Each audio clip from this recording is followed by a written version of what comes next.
So, Mass Effect, the long rumored game. We've already spoken about it, like that it's definitely coming out, and finally, it's been unveiled by BioWare on N7 Day, as we predicted, and actually kind of worked out almost exactly how we predicted. We said that they'll make like an announcement the day before to say, or a couple of days before to say, hey, this game's like, there's a special thing that we want to announce, which is, I don't know if you saw that tweet from EA. Like they did that the other day to say, hey, there's something big coming.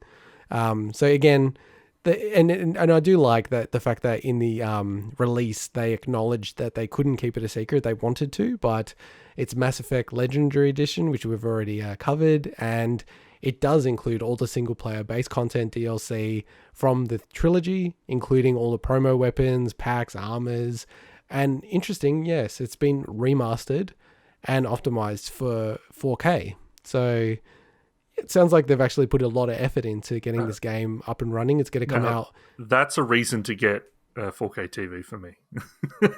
Oh, really interesting. Oh, yeah. I'd love to see these games in 4K. Well, it looks, yeah, like we haven't seen gameplay footage of it. It's just a teaser trailer. And there's also, and we should say it's coming out on the Xbox One, PS4, and PC.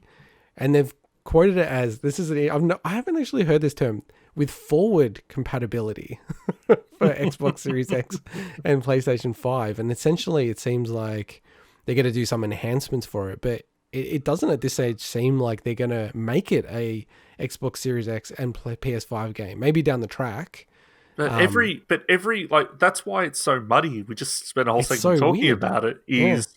Every game that comes out at this point, you assume that you're going to, down the line, going to be able to go on a PS5 or a Series X on the digital store and purchase this game.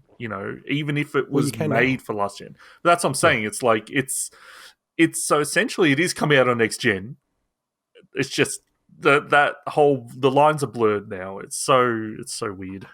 Yeah, and you'll get, like, people have already said it, that, and we spoke about it in the last segment, but there are some games, when you play it, it is a little bit odd on next gen because of the speed. We've mentioned this on the podcast before, somewhat erroneously, but, once the clock speeds go up, some games aren't coded to acknowledge that the clock speed could be higher, and it can cause some weird issues underneath the engine. But I think this is super exciting news. Like, as you harshly judged me in my pile of shame of games that I haven't played. I've only fired up Mass Effect 1 and played it for, I don't know, like 3 or 4 hours, I think. And it wasn't that I think it was a bad game. It just kind of fell off the radar for me, and then I never got back to it. But I'm actually super keen on this because I always wanted to play this trilogy. I know that, the third game is a bit sort of controversial. It's going to be super interesting to see if they're doing anything about that, because they have said in this release that they're trying to modernize the game but retain the core of it.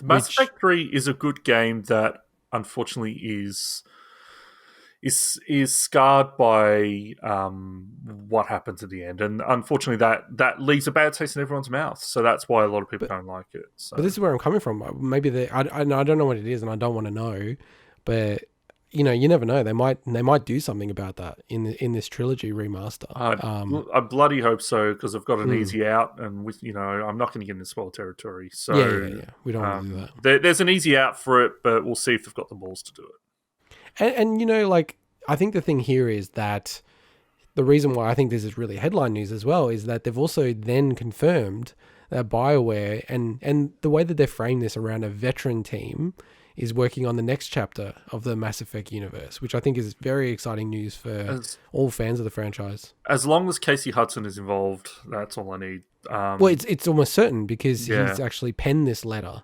Yeah. So I take that for, he's definitely involved. So I think it's like great news for Mass Effect fans.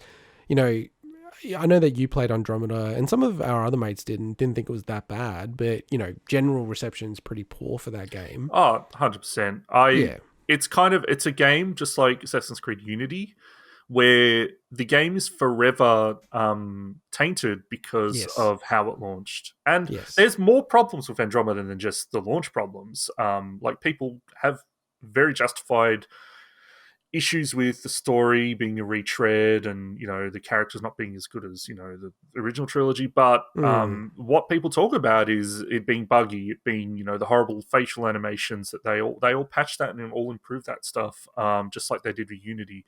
And I'm just like, other than some, exceptions like, Valhalla, I'll pick up and play right away. But it's, I'll usually wait to play a game, and that comes just really at this day and age, waiting usually gives you a better experience because they patch all that stuff out. So I did that, was my experience with Unity and Andromeda. So I didn't get to see any of that stuff. So I actually really liked both those games. So it's like, maybe just wait. Yeah, and I think the over-reliance on day one patches has created this real crazy culture where games are shipping, moderately broken, and like they're getting reviewed and they're essentially broken.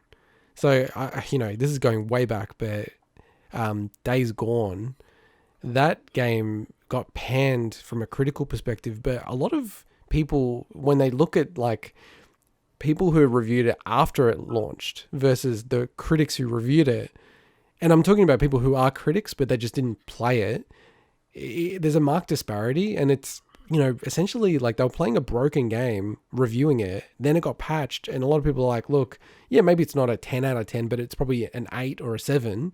But when people reviewed it, it probably legitimately was a 6 or a 7.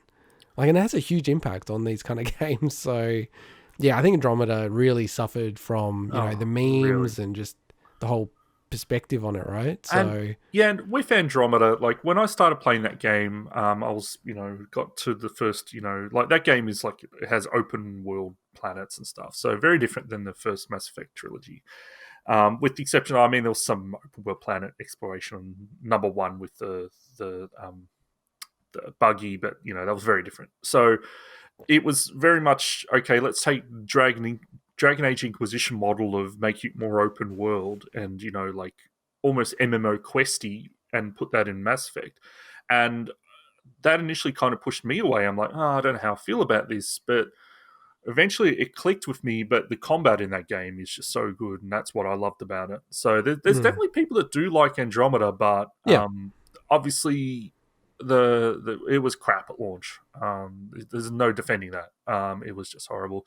It's, as I've mentioned in the past, it's a shame that game set up these really cool open threads that was a cliffhanger to lead into a sequel that's never going to happen, and a DLC that was planned that never happened. So, unless they plan to kind of wrap that up in like a log in the next new sequel or something to kind of give some people some closure or do something like that, we'll never find out what happened, which is a shame. But oh well. And I haven't played Andromeda, but it does also seem like, and that would be weird if I played that, but I didn't play the Mass Effect trilogy.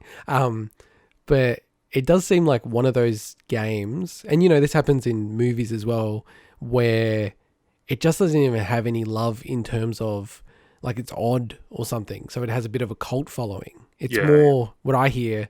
Some people are like, it's not that bad. It's not as bad as what people are saying, but they're not going, it's great. Like, I love it. It's my favorite Mass Effect game. You know what I mean? And I think you're right. Like, it'll never have a sequel. Game. Generally, and it shouldn't get a sequel because you just look at the sales and, like from a business standpoint, it should not get a sequel at all. Yeah. But just like me, a lot of people, generally what they praise about that is the combat and the gameplay, because that is actually really, really solid and a huge step up. And the other reason I love it was because they brought more of the RPG back in that kind of filtered out in number 2 and 3. So it's, I'm super excited. And they also unveiled a whole bunch of promo items as well.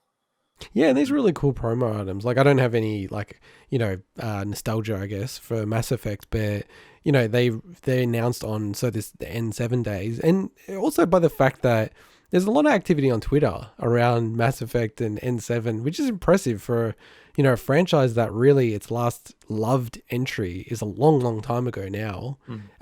But yeah, they've got toys coming out. They've got like little character posters and cards, but one that really caught my eye was the replica of the Alliance Normandy SR-1, which is awesome. Like a scaled down version This looks really insanely cool, dude. Just looking it up. Is SR-1 the first ship? Just checking. I should know this. Because each game's had a different Normandy, like... Just checking as well. Yeah. Oh, that's right. Not going to spend too long on it.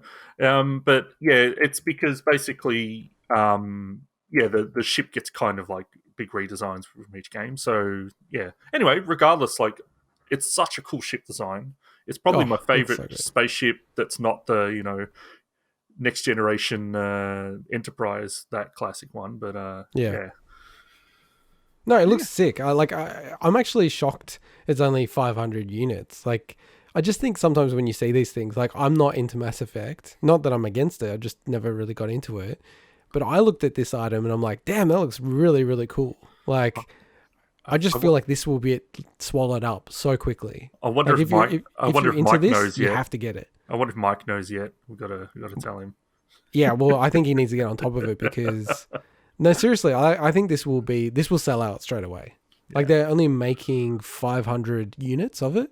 It's $250 US, which for what this is, given it's made of resin and everything like that, it's actually pretty decent.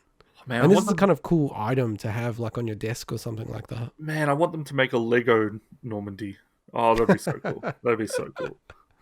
Yeah, so it's a lot of cool news about Mass Effect. I think this is a real good opportunity for BioWare. They've gone through a lot of heartache over the last few years with some critical and not flops from a commercial perspective by any means. Like Anthem was a top 5 game in the year it got released, but yeah, I think they're in a bit of trouble if they're not.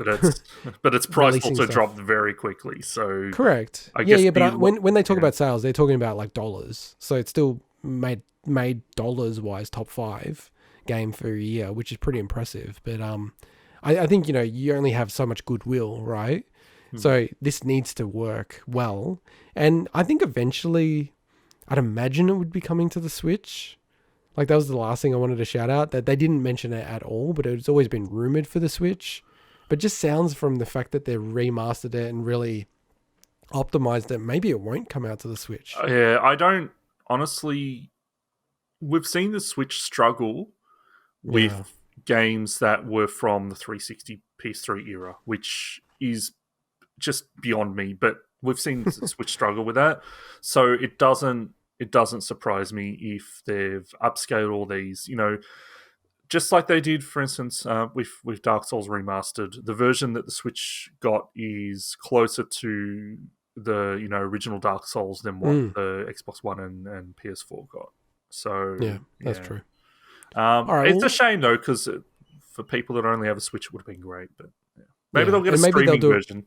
Exactly, maybe they'll do it via the cloud. Like honestly, that is an option now. When you look at it, it's going to be interesting to see how Control goes. I haven't heard too many reports outside of what we had last week. But let's get into, I think, really kind of like the only real Xbox, or one of the only Xbox Series exclusives,